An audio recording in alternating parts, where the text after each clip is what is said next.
This afternoon on the marketplace, a special bank for traders as the Trade Ministry and the Ghana Union of Traders Association begin talks to establish the first ever Ghana Traders Bank. Mr. Tikachi Omache said, we share Guta for the membership of Guta. Over 350,000 members of Guta. Identity Anna Yamuamu Amamuamunya Guta Bank. Muamunya Traders Bank. But why this specialized bank? The president of the association will give us some answers. Also, government to the rescue. A total of 2.29 million cedis granted 98 enterprises affected by the July 5th Makola fire disaster, with disbursement starting next week.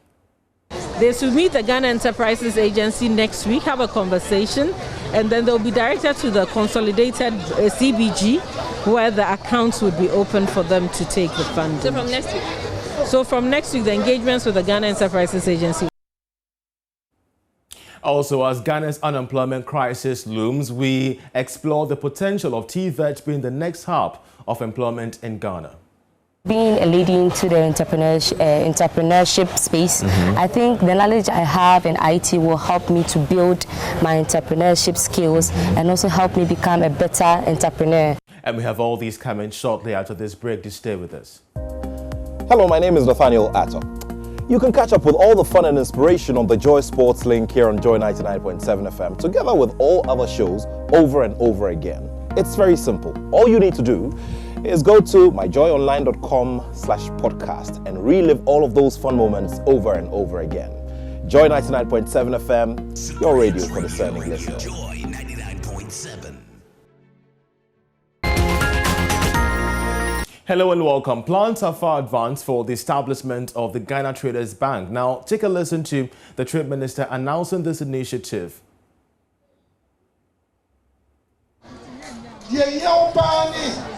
Se ubenya busia ani dwetire ahihye wudwa yasa na nyame ni edura bia mkwa busia no asamuti yasa enka wa akra busia nkwa nkwaje bi se interest ubetua no na se wo ya adwuma ama bank no entibi da medimu pa se ya shop mount no bia kotna shop mpo na se wa nyesika ne bo no wa fam a wonti bi hihye dwa anonti me mi oba ka tira mo le du ba bia wonti bi nka ni ono ase ne ba me maka ho ase me start ka tira mo ache say wo hwe Guta for the membership of Guta, over 350,000 members of Guta.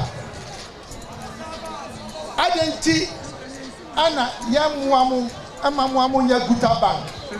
Muamunya Traders Bank. I don't think you know Kano. Adia you know mo asise. Se amape nim obia onimdi consultant oni Guta for chucha noma enche se noma sisi na bomba egusu a the Guta Bank shall become a reality. That was the Trade Minister there speaking in Tree, to which what he was saying was that looking at the challenges that most traders face regarding access to affordable credit, it has informed government decision to begin talks with leadership of Guta to effect what they term could be a possible establishment of the Ghana Traders Bank. Well, the chief executive of the Ghana Enterprise Agency will be speaking shortly, but let's take the views of the president of the Ghana Union of Traders Association, Dr. Joseph Obin, who revealed to Joy Business that this specialized bank will deal with the lifelong challenge of high interest rates that face Ghana's informal traders. The minister said this is just to provide a comfort for them. This is not something that you can say compensation. It's a grant that is given to them so that they can use it to mitigate some of their problems. So I think we welcome it and we are very happy. But having said that, like the traders themselves have said, they want a bigger money to trade with. Because if you look at the damages that were caused, it was so huge to the extent that this cannot at least alleviate all their plight. So they want a mainstream commercial bank that is affordable, and that's what we are discussing with Minister. But having said this, let me take advantage also to also let you know the discussions that is going on, and very soon we are going to launch the Traders Bank. That is even long overdue, as you all know, because we command the bulk of the savings that we do in the country, and yet we do not get the benefit thereof. The mainstream banks are taking it all from us. So now arrangement is far ahead for us to also establish Ghana Traders Bank, where the ministry have given us consultancy. We are going to formalize the SUSU kind of loans and all that, and put it in a very innovative way so that we can give loans to ourselves at affordable rates. Let's bring in a banking consultant and also a champion who joins us via phone. We're so grateful that you could join us. A specialized bank for traders, is this feasible? It is feasible. It's been talked about over a long period. Different sectors of the economy wanting to establish their bank. So far, the only one that has come to fruition is the Army one. They started as a savings and loans company. Now, if the ultimate aim is to give interest at competitive rate to your members, then it's like a credit union that you have to form, but not a formal bank like a universal bank. Because within the universal bank, the interest rate structure is not something that you can fix to be out of the system. For instance, the interest rate is fixed by what we call the Ghana reference rate. So if the Ghana reference rate is given a figure at the beginning of every month, you have to work within that figure, because the interest rate is managed through the bank of the central bank. And the central bank will give a figure. So if you want to, trade amongst yourself and give a special rate, then it's like a credit union that you are doing. In that way, you'll be able to fix your own interest rate. So you shouldn't be confusing this sort of arrangement with the normal commercial banks that said, because we are not getting cheap interest rate from the universal bank or the bank, we will form our own bank and give interest rate. So, but the ultimate decider is the regulator, Bank of Ghana, which has on this website the rules and regulations that you have to follow to get an universal bank license. So they've got the 400 million cities that they want an universal bank license. Nobody will stop them. If the regulator shows that they've got all it takes, they will do it. But as far as the interest rate is concerned, I'm very doubtful that they will be able to set up a bank and say, if the going interest rate average is 20%, we will give it to our traders at 10%. Because where would they invest that money, be able to get the returns and pay the depositors, those sort of money. So I think with the greater support, yes, they more welcome, but the feasibility is what I'm doubtful. If their sole aim is to be able to give cheap interest, cheap loan to their members, and who are the members? Is it going to be the general public, who everybody can open an account and they'll get that rate, or special members who are traded? In that case, that's what I said. Then it becomes a credit union. So the credit union, you regulate the sort of interest rate that you charge to your members. So we shouldn't confuse the two. All right, so it's going to be much more of a credit union other than, a formalized, banking system. Yeah. Well, but also, gleaning from your submission, it tends to beg the question about the state of Ghana's credit financing regime. Of course, the president has also raised concerns about the trickle-down effect of the policy rates being reduced, and we're not seeing its effects from the various banks when it comes to the cost at which they lend to, prospective clients. What does this say about the regime and the need for policies to drive, situations down? Yeah. Now, the interest rate macroeconomically is fixed, and therefore it depends on, the managers of the economy from a macro point of view. Now, over the period, relatively, interest rates have come down from the mid-30% to now lower than 20% in some cases. And they continue to come down. But what affects interest rates is the performance of the economy, the macroeconomic factors. And those are outside the control of the bank. The banks will take what the economy, dictates. And that's why interest rates are what they are across the board. Why is it that,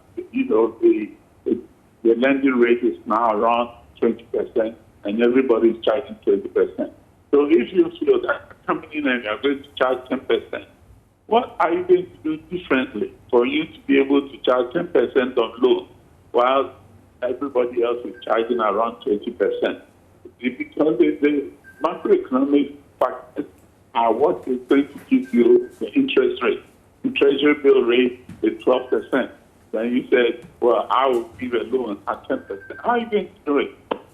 The feasibility, I find too challenging, to say the least. But if you are a credit union and you are, giving money to yourself, you can even do it at 0 rate. Nobody will care.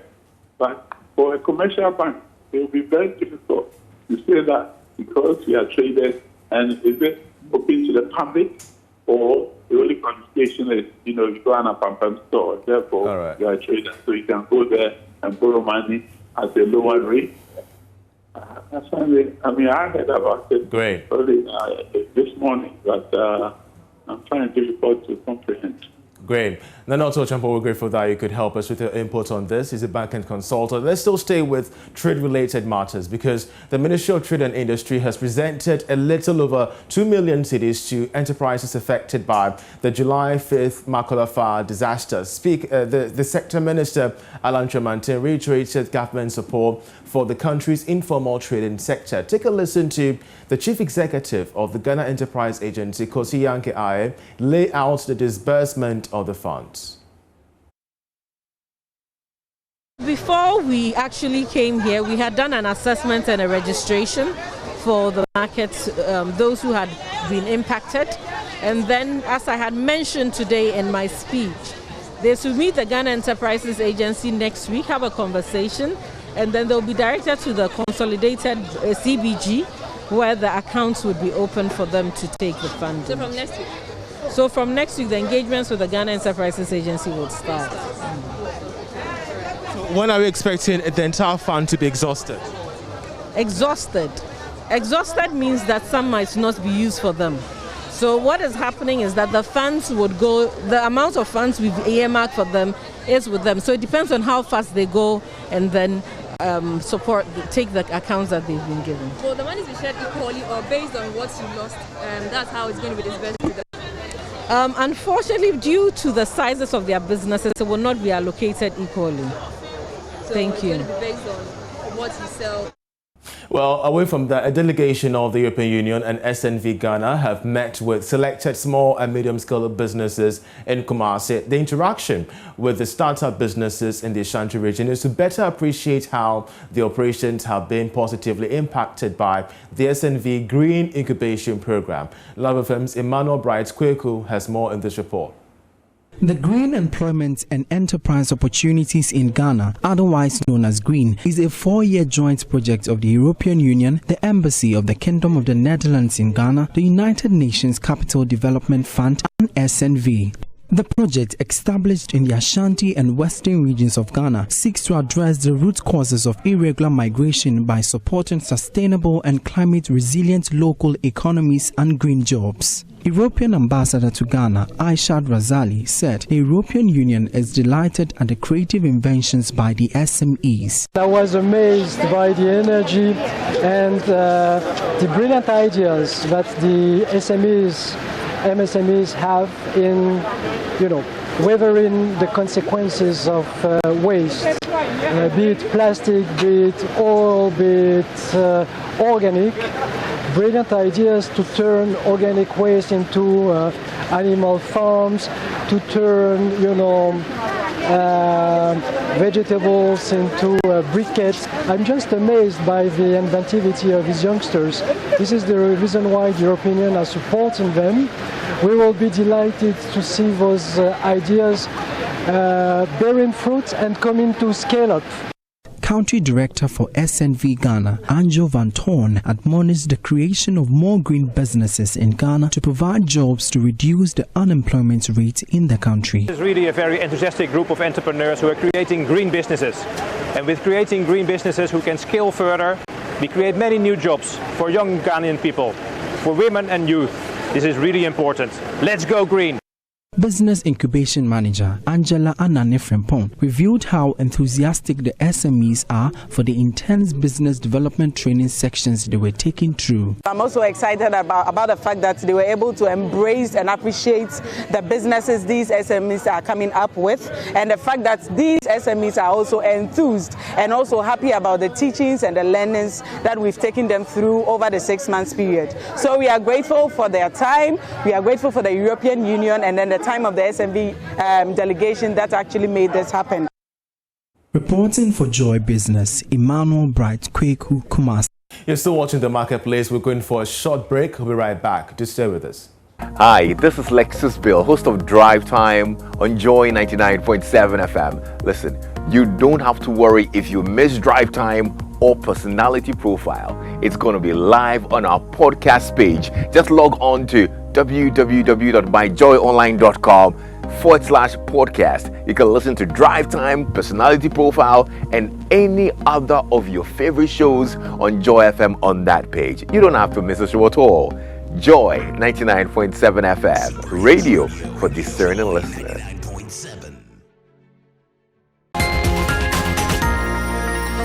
And welcome back. The chairman of the Mines and Energy Committee in Parliament, Samuel Atachia, has called for the prosecution of those behind the several power purchasing agreements during the power fluctuation or the Doomsday era, saying that they did a big disservice to the economy. According to him, the whole PPA's arrangement were in violation of the Public Procurement Act since they were not subject to competitive bidding. Take a listen to him.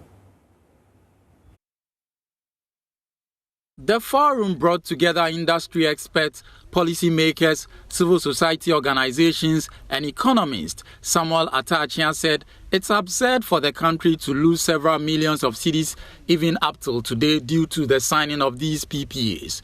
According to him, there's the need for standardization of power agreements to prevent the recurrence of the past. I do not understand a situation in which a poor man will say he will sign a contract with a dimension called take or pay. I've always wondered why you will ever do that. That is to say, when there is excess capacity, even when you don't need the energy that has been generated, you pay for it.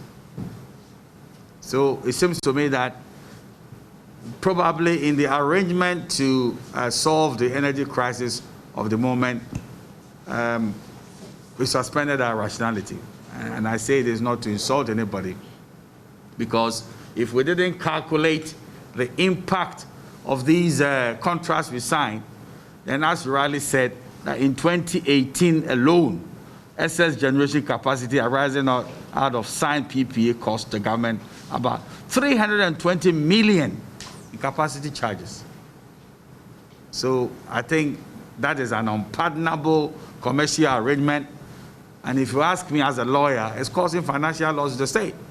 Mr. Atachia also said the nation has been shortchanged because the PPAs were not done in a transparent manner. He expressed worry that the country is gambling with its little resources. I do not believe that a poor person should gamble with his little resources. I don't believe in it.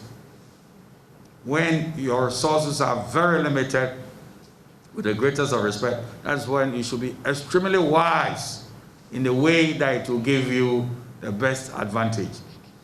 So we should look at this again. It should never be said that in the entire West Africa, our power, the cost of our power is more expensive than any of the African countries. When the natural resources we have, if you measure the natural resources that we have against some of these West African countries, We are so naturally endowed. The chief executive of the Chamber of Independent Power Producers, Eliklim Kwablan Apetogbo, for his part urged government to create the enabling platform for the regulators, agencies and assigns to discharge their roles professionally and objectively without interference. He, however, kicked against political interference if the sector is to thrive. Power generation capacity procurement is largely informed by the demand for electricity. Most importantly, economic, industrial, and residential use. And this requires the off-taker as a first step to conduct a study to assure itself of demand quantum for the power in collaboration with the technical regulator, that is the Energy Commission. And this study must not be based on only the grid or the current demand, but must also consider anticipated changes in demand over time, as a result of population growth or economic growth. So meeting this calculated, confirmed and predicted demand, as well as the urgency of procuring the additional generation capacity, will require either what we call a solicited and unsolicited procurement approaches, based on the recommendation and approval of the Energy Commission, especially where the government is not in the position to invest in additional generation capacity to meet the growing demand. The cost of power in the country is one of the most expensive in the West African sub-region. Now, the African Development Bank Board of Directors has approved $75 million commercial loan to the Ghana Infrastructure Investment Fund. Now, the fund is expected to help GIFT to undertake big-ticket projects in the country. There is more in this report. The African Development Bank's loan will enable the Ghanaian state-owned institution to efficiently leverage its paid-in equity capital of $325 million to finance several critical infrastructure projects. It will also reduce the country's estimated multi-billion-dollar infrastructure finance deficit. The African Development Bank described the loan as an important step to anchor the sustainability of a national infrastructure financing vehicle in Ghana. Since 2016, the fund has committed over 88% of its equity investment capital towards several infrastructure projects within the transport, ICT and affordable housing projects. It has also successfully mobilized over $1 billion of private capital from both domestic and international sources. The African Development Bank's support aligns with Ghana's Coordinated Program for Economic and Social Development Policies 2017 to 2024 and Medium-Term National Development Policy Framework, as well as the African Development Bank's 10-year strategy. As of July 2021, the African Development Bank has provided over $3 billion of financing for various projects in Ghana. $600 million of it has been directed towards various road, aviation, and rail transportation projects.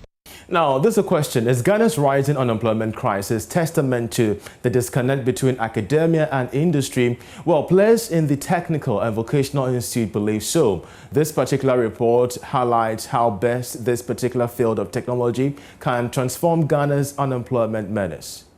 Here at the Design and Technical Institute, class is in session. I'm using HTML and C++ to create a web page. We started this last week.